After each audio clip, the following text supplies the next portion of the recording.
건강 쏙쏙 시간입니다. 여름철 불청객인 모기가 벌써 찾아왔습니다. 지난달 제주도와 전라남도에서 올해 처음 작은 빨간집 모기가 발견되면서 전국에 일본 뇌염주의보가 발령됐는데요. 오늘은 일본 뇌염에 대해 자세히 알아봅니다. 아직 여름이 온 것도 아닌데 벌써 모기 걱정을 해야 할 때가 온 것 같습니다.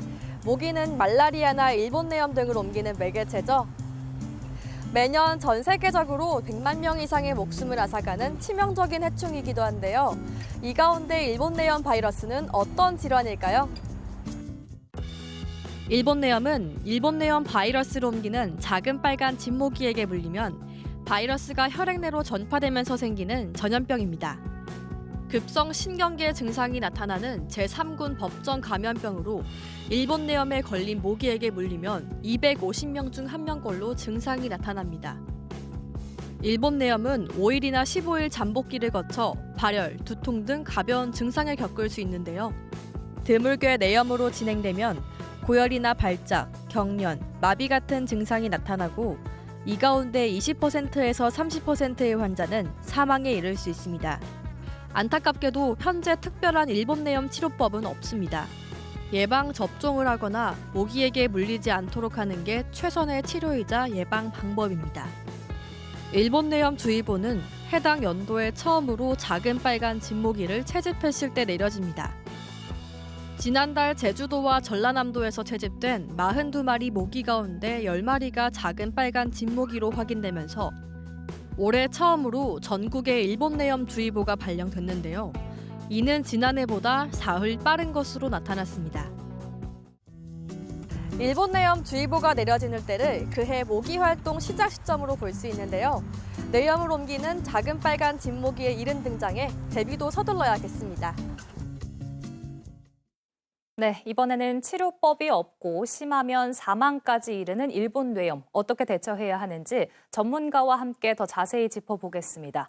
전북보건환경연구원 감염병연구부 김윤정 부장 자리에 함께했습니다. 안녕하십니까? 안녕하십니까? 네, 일본 뇌염 주의보가 지난해보다 사흘 빠르게 발령이 됐다고요. 이렇게 등장이 빨라진 이유가 뭘까요? 일본 뇌염 주의보는 매년 3월 말이나 4월 초에 발령을 하게 되는데 작년보다 평균 기온이 한 약 6도 정도 상승을 하면서 모기의 활동 시기가 빨라졌다고 생각이 됩니다. 그래서 전북 같은 경우도 남부지방에 위치해 있기 때문에 모기의 시기가 빨라질 거라고 예상이 돼서 감시와 예방이 필요하다고 생각이 듭니다. 네. 말씀하신 것처럼 전북도 이제 작년보다 모기가 빨리 발견될 가능성이 큰 만큼 상황을 좀 예의 깊게 봐야겠습니다. 네네. 그런데 이 작은 빨간집 모기가 다른 모기와 구별되는 특징이 있다면 뭘까요?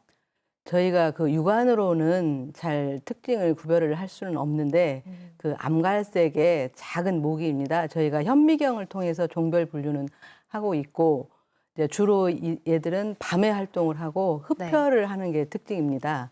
그래서 바이러스에 감염된 모기에 물렸을 경우에 일본 뇌염이 발생합니다. 그런데 일본 뇌염은 걸리더라도 무증상인 경우가 대부분이라고 하더라고요. 그런데 치명적인 후유증이나 혹은 사망까지 이를 수 있다고 하는데 그 정도가 얼마나 심각한 겁니까? 일본 뇌염의 경우에는 250명당 1명 정도 걸리는데 대부분 감염됐을지라도 무증상이거나 감기 정도의 가벼운 증상입니다. 네. 그런데 250명 중 1명 정도는 두통이라든가 고열, 구토와 같은 급성 뇌염을 일으키고 심하면 혼수 상태에 이르고 낫더라도 약간 신경적인 손상을 후유증을 남게 됩니다. 네. 치명률이 20%에서 30% 이내로 예방 접종이 가장 필요하다고 보여집니다. 올해는 아까도 얘기를 했지만 이른 더위 탓에 모기 활동 시기가 앞당겨졌습니다. 일본 뇌염 대처법이 궁금한데 우선 모기에 안 물리는 게 최선이겠죠. 그렇죠. 어떻게 예. 하면 안 물릴지 그리고 만약에 물리더라면 어떻게 방법을 해야 될지 말씀해 주시죠. 네.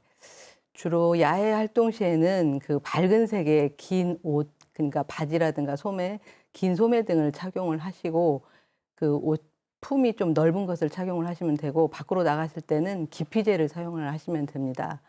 그리고 그 가정에서는 방충망 등을 좀 잘 확인을 하시고 시골 같은 데서는 그 웅덩이 같은 그 물 웅덩이를 제거하는 게 좋습니다.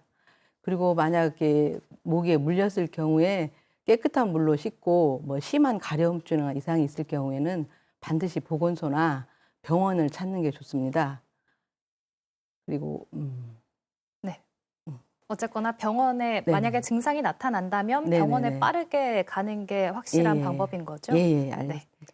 그리고 그 일본 내염은 백신 접종을 하는 게 가장 큰 예방 네. 정책입니다. 그 생후 12개월부터 예방 접종을 시작을 하게 되는데 이 절차에 따라서 접종을 하시고 만약에 모르시면 보건소나 그 예방 접종 도우미 누리집이 있습니다. 이걸 활용하시면 됩니다.